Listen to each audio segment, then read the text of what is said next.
韩国计划获取核潜艇技术，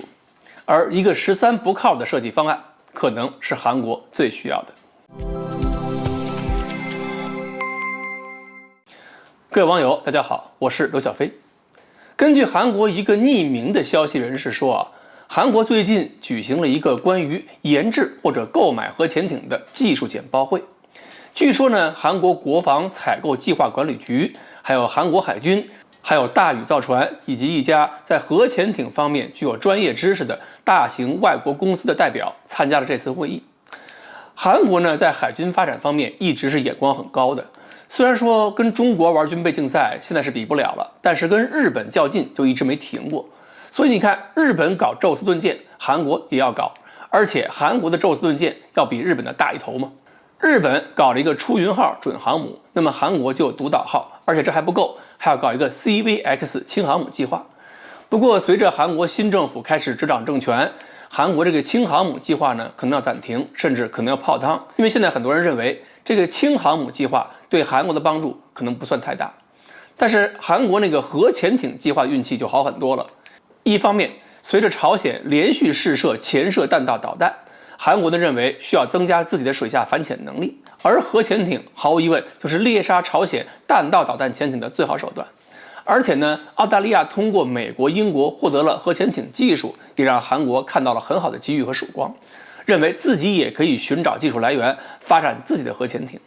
而澳大利亚潜艇事件之后，法国还在找一切机会报复美国和英国，所以呢，韩国有了这个发展核潜艇的心思之后，法国驻韩国的大使去年就说了可以帮忙，并且强调法国拥有航空母舰和核潜艇的所有相关军事技术。2020年，韩国还希望美国帮他们解决核燃料问题，但是呢，美国当时只照顾澳大利亚，就拒绝了韩国。但是随着法国提供支援的态度比较明朗，美国的态度也变了。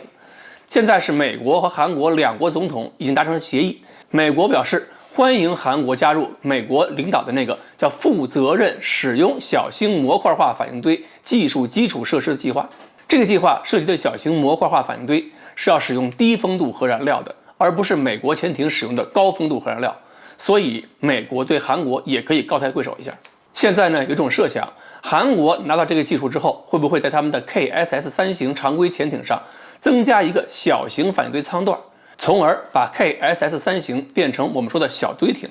这对韩国来讲实现难度不是很大。这种半血统的核潜艇啊，在速度等航海性能方面，当然不见得能跟正统的核潜艇相抗衡，但是小型反应堆肯定能够让潜艇成为续航能力最好的 AIP 潜艇。另外，韩国的 KSS-3 型潜艇本身也是个四不像。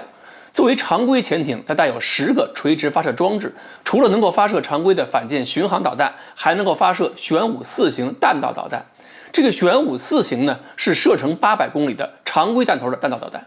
所以未来我们很可能看到一个13不靠的潜艇设计方案，有核动力，但是没有通常核潜艇的全部航海性能；有弹道导弹，但是不承担战略打击任务，而是承担攻击型核潜艇的战术打击任务。